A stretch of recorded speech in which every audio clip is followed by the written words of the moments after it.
There's a change in venue for tomorrow's St. Charles County Planning and Zoning Commission meeting. Big, very large crowds are expected at the Family Arena as they discuss a proposed massive housing development. Some neighbors and wildlife enthusiasts say it is too close to the Bush Wildlife Conservation Area.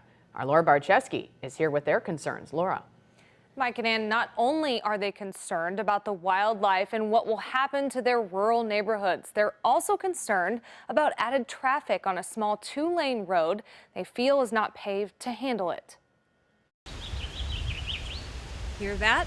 That's the sound of peace and quiet, and Nate Farabee says he wants to keep it that way in his very small neighborhood off Highway DD. Me, as well as a lot of other people that live out here, moved out here to get away from all the suburban sprawl that's been going on, and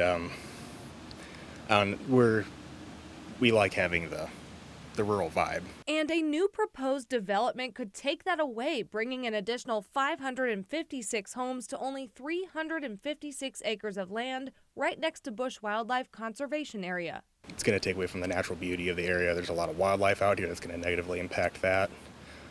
The only way in and out is Highway DD. That and the traffic is real bad. It seems almost at least once a week over in front of Frontier High School or the middle school. There's an accident at least once a week, and if there's another 3,000 people out here, it's just going to get so much more worse. The traffic issue is something MoDOT and St. Charles County have studied in this area. So they've identified there's a need for things like some turn lanes, some deceleration lanes and acceleration lanes.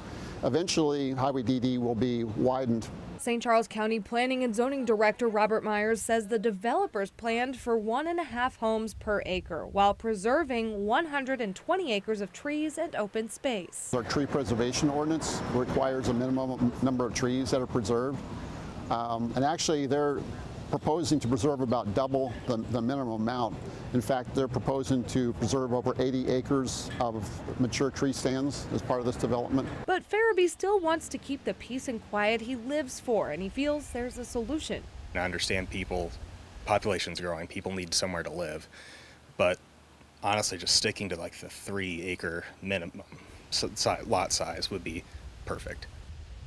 The St. Charles Planning and Zoning Commission will be meeting at the Family Arena at 7 p.m. tomorrow, where people can voice their concerns on the record. If you can't make it tomorrow, this won't be the last opportunity to speak in person. You can also send a letter or an email. We'll have info on how to do that on KSDK.com.